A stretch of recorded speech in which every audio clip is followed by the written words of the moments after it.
আসসালামু আলাইকুম, welcome to my channel Rabia's kitchen. চলে এসেছি নতুন একটা রেসিপি নিয়ে। রমজান মাস চলছে, তাই ভাবলাম এই রেসিপিটি দেওয়া যাক, তোমাদের খুব দেখেও সুবিধা হবে।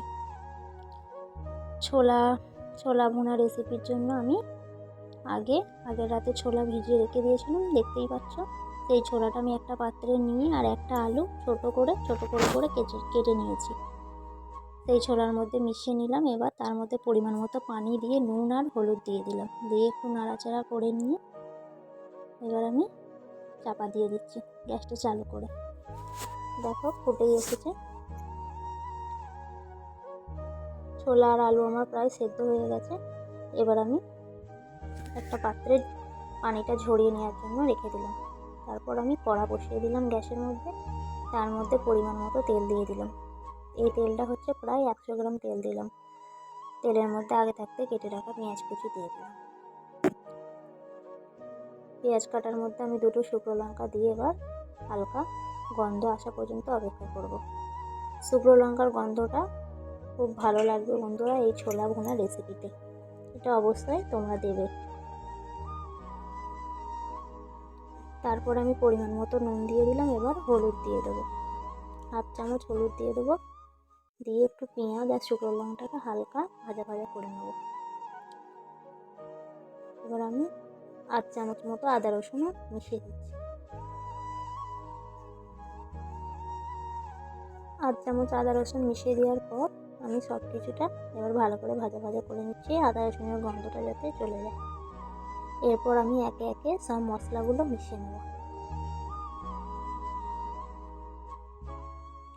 রমজান মাস চলছে বন্ধুরা, তো তোমরা একবার হলেও অবশ্যই ট্রাই করবে। খুবই সহজে ঘরে থাকা উপকরণ দিয়ে তোমরা বানিয়ে নিতে পারবে। এরপর আমি এর মধ্যে জিরে ধনে দিয়ে দিলাম। এবার অল্প করে লঙ্কা গুঁড়ো 1/2 চামচ দিয়ে দিলাম। সব কিছু আমি 1/2 চামচ করে দিচ্ছি। দিয়ে এবার মশলাটা ভালো করে ভাজা ভাজা করে নিচ্ছি, নিচে যাতে ধরে না যায়, তার জন্য আমি একটু পানি মিশিয়ে দেবো।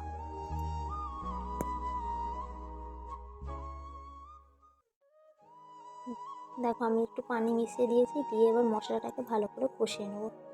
এই মশলাটাকে আমি ভালো করে কষিয়ে নেব। নিয়ে এর মধ্যে আমি টমেটোর কেটে রাখা দিয়ে দিলাম। টমেটোটাকে দিয়ে ভালো করে একটু 1 মিনিট মতো ভাজা ভাজা করে নেব মশলার সাথে। মশলা প্রায় আমার কষানো হয়েই গেছে।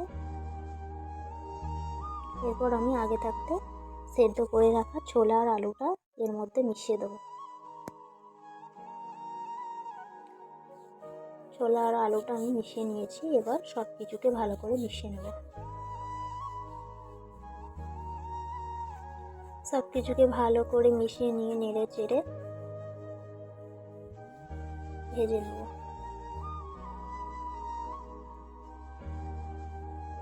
এরপর আমি এর মধ্যে কাঁচা লঙ্কা কেটে রাখা দিয়ে দিলাম। কাঁচা লঙ্কা কুচি করে কেটে রাখা দিয়ে দিলাম। দিয়ে ভালো করে নেড়ে চেড়ে নেব। ছোলা আর আলু তো আমার আগে থাকতেই সেদ্ধ আছে বন্ধুরা, তো বেশি মশলাটাকে আমি ভালো করেই আগে কষে নিয়েছি, তো বেশি আমার টাইম লাগবে না। এতে খুব তাড়াতাড়ি হয়ে যাবে আমার ছোলা আলুর এই ভুনা রেসিপিটি। এরপর আমি ভালো করে কষিয়ে নিয়ে সব কিছু অল্প করে পানি মিশিয়ে দেবো। খুব বেশি পানি দিইনি, কারণ আমার তো সব আগে থাকতে সব ছোলা আলু সেদ্ধ আছে, মশলা ভালো করে ভুনে নিয়েছি।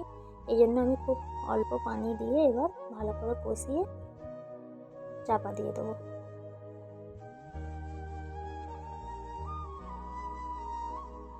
তারপর আমি ওপর থেকে একটু ধনেপাতা ছিটিয়ে দিলাম।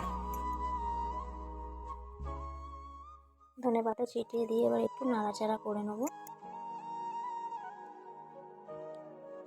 এই পানিটা মরে গিয়ে মাখা মাখা হয়ে যাবে, তাহলেই হয়ে যাবে আমাদের ছোলার এই রেসিপিটি। পানিটা ছোলার মধ্যে টেনে নিলে হয়ে যাবে, পুরো মাখা মাখা অবস্থা হয়ে গেলে হয়ে যাবে ছোলার এই রেসিপিটি। দেখো বন্ধুরা মাখা মাখা হয়ে গেছে, প্রায় হয়েই গেছে আমাদের ছোলা আর আলুর ভুনা এই রেসিপিটি। রমজান মাসে একবার হলেও ট্রাই করবে, খুব ভালো খেতে, খেতেও খুব ভালো আর টেস্টি হয়েছিল। আর খুবই সহজ। দেখো বন্ধুরা, এবার আমি একটা অন্য পাত্রে সার্ভ করে নিচ্ছি। এর ওপর আমি একটু শসা কুচি নিয়েছি, ধনেপাতা কুচি, কাঁচা লঙ্কা কুচি নিয়েছি আর একটু লেবুর রস মিশিয়ে নিচ্ছি। এইভাবেও তোমরা খেতে পারো, শুধু খুব ভালো লাগবে। অন্যদিকে আমি একটা পাত্রে পেঁয়াজ কুচি কেটে রেখে দিয়েছিলাম, তার মধ্যে আমি লঙ্কা কুচি দিয়ে দিলাম পেঁয়াজি বানাবার জন্য। পেঁয়াজ আর কাঁচা লঙ্কাটার মধ্যে আমি এবার নুন দিয়ে দিলাম পরিমাণ মতো। তারপরে আমি এবার সব মশলাগুলো একে একে 8 চামচ করে দিয়ে দেবো। হলুদ গুঁড়ো দিয়ে দিলাম 8 চামচ। এরপর আমি জিরে গুঁড়ো দিয়ে দিলাম 8 চামচ। এরপরে আমি ধনে গুঁড়ো দেবো 8 চামচ।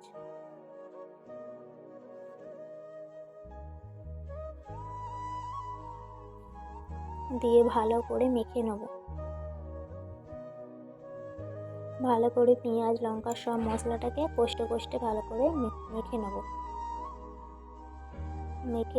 মেখে নিতে পেঁয়াজ থেকে পানি বেরোবে।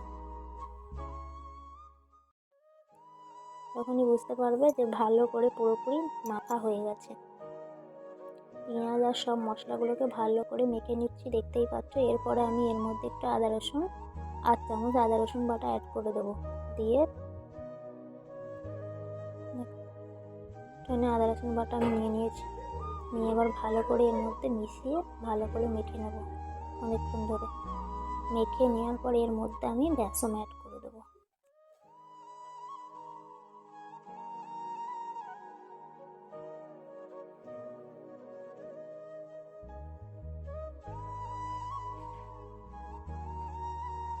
দেখো বন্ধুরা, আমি এবার বেসন অ্যাড করে দিচ্ছি। এবার অল্প একটু পানি দিয়ে আমি এই পেঁয়াজ আর বেসনের ডোটাকে ভালো করে মেখে নেব। ওদিকে আমার বেসনের ডোটা মেখে নেওয়া হয়ে গেছে। এবার আমি কড়া বসিয়ে দিয়েছি। কড়ার মধ্যে পরিমাণ মতো তেল নিয়ে নিয়েছি। তেলটা গরম হয়ে গেছে, দেখতেই পাচ্ছ বন্ধুরা। এরপর আমি পেঁয়াজের শেপে ছেড়ে দিচ্ছি তেলের মধ্যে।